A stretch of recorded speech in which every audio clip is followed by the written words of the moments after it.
By knowing all the challenges of this project, we had to start with our production long before even shooting the film. This is because we wanted to capture the backgrounds of Hamburg separately from the taxi in the foreground, and then bring those two elements together in post-production. But that means we had to make a precise plan together with the director, camera, and the production team. At first, we had to go through all the scripts and start creating storyboards.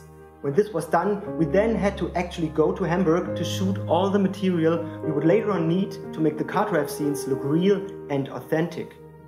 Such a complex shooting involves a lot of organization as well as special equipment.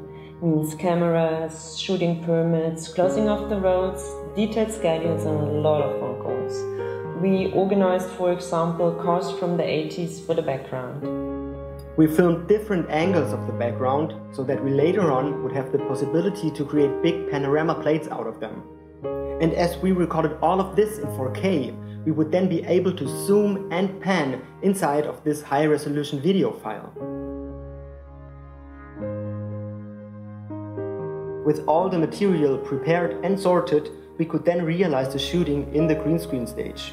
On set, we had a live pre-visualization system with us so that the director and camera could get a first impression on what the final composition would look like. And they could also use this to get exactly the framing they were after.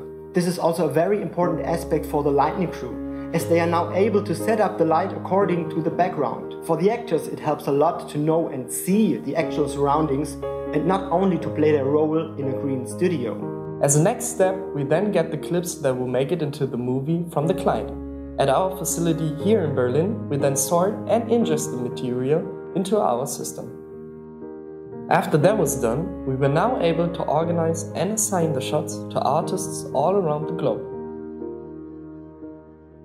While the supervisor is taking care of the artists and their needs, the producer has to be in permanent contact with the client to get a feeling what they really want to see in the end.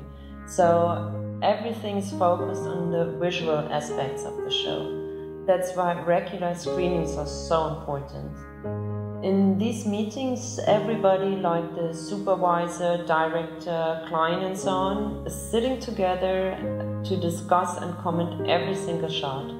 With all this information and also inspirations, we keep on working. The first thing we do when we start working on a shot for Taxi, before we deal with all the details, is putting together the foreground and the background elements.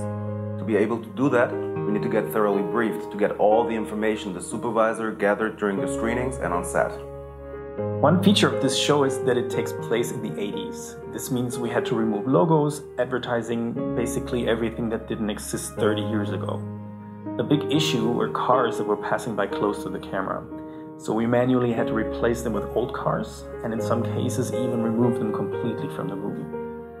After the shots are 80% finished, the tricky part of the post-production begins.